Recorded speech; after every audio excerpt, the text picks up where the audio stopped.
All right, everybody.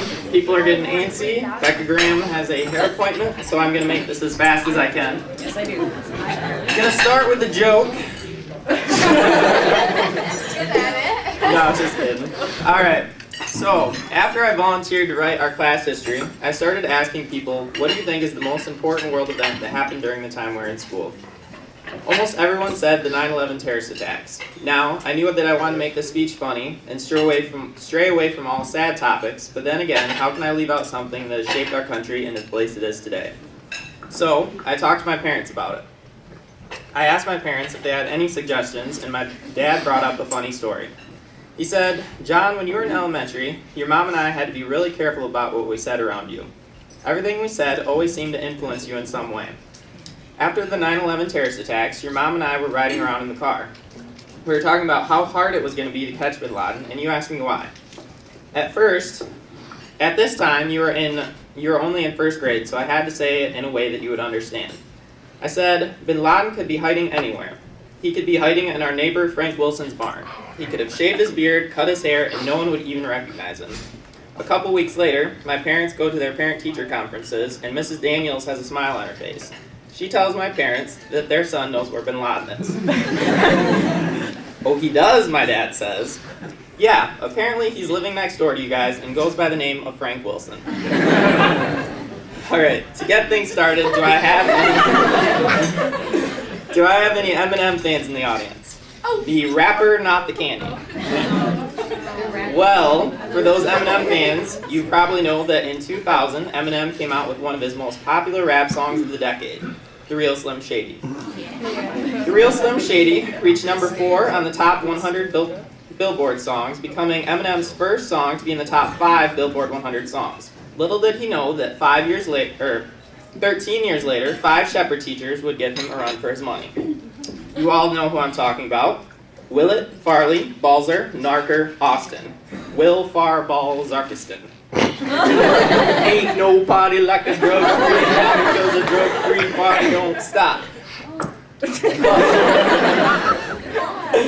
The sad part is that just as all good things have to come to an end, and just as NSYNC broke up in 2002, Will Far Ball Zarkistan broke up shortly after their debut.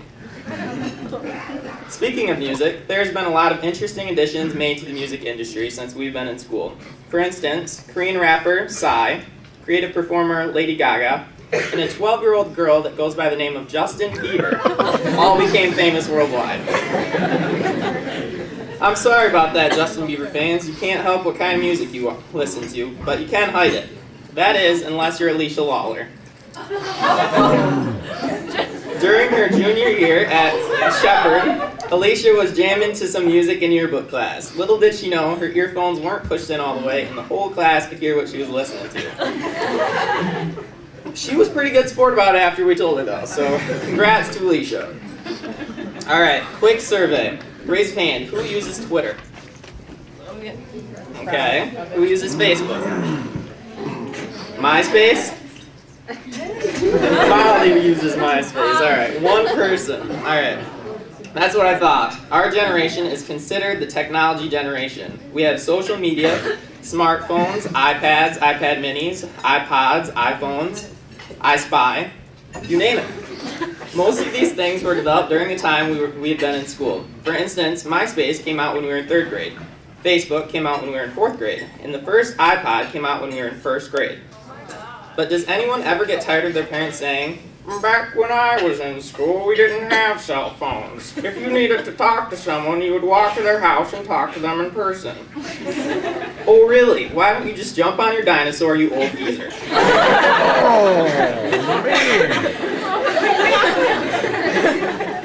Or you ever heard the one that says, when they say, "Back when I was in school, we had to write our papers by hand or wait in line to use the typewriter"? Oh yeah? Well, I don't have a comeback for that one. Your life sounds awful. It's interesting that older generations consider us the technology generation. But then again, there have been some pretty incredible technological advancements since we've been in school. For instance, the Snuggie and the Shake Weight.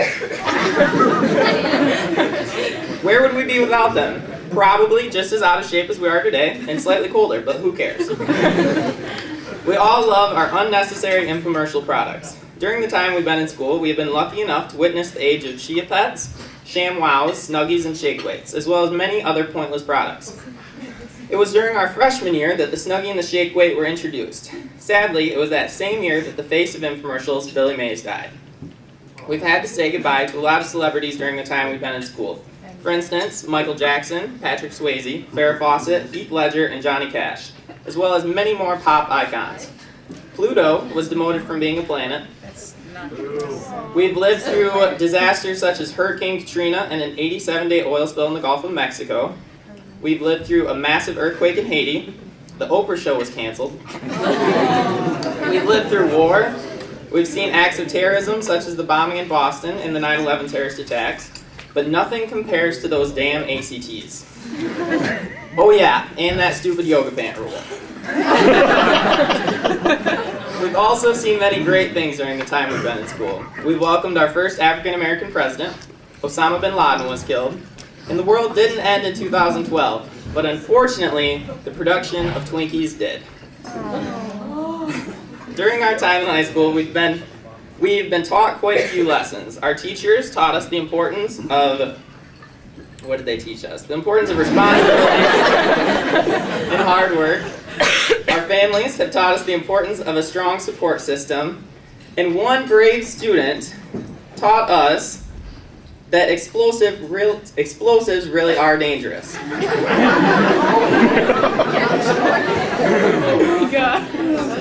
Now that we are moving on, it's important for us to remember the experiences we have shared because they have shaped us into the individuals we have become. And as the saying goes, we must remember the past, live in the present, and look to the future.